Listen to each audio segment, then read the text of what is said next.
এই যে দেখছো আমাদের বিষ্ণুদার এগরোলের ঠেলা। বিষ্ণুদা এগরোল বানাচ্ছে, এদিকে ওদের স্টাফগুলো বসে আছে তোমার।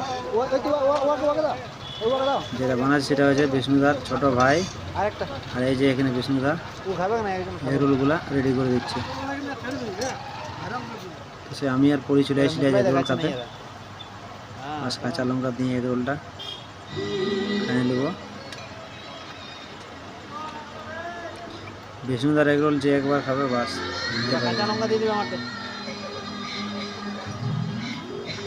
আর খাওয়ার পর ঘর যেয়ে নিয়ে খাবারও দরকার হোক নাই, যে বড় এগরোল দিয়ে দেবে বিষ্ণুদায়।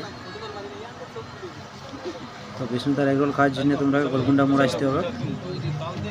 গোলকুন্ডা মোড়ে আসেনি এগরোল নাম করলেই সবাই জানে, সবাই বলে দেবে বিষ্ণুদার নাম। তোমরা যদি কারো এগরোল খাওয়ার ইয়া হয় তো চলে আসবে গোলকুন্ডা মোড়। ফেমাস এগরোল পাওয়া যায় এখানে। তো ফাইনালি রেডি হয়ে গেল আমাদের এগরোল। যাই আগে পরীকে লিখে দিই, কারণ ও আছে যেহেতু এখানে, তো আগে খাওয়াই তারপরে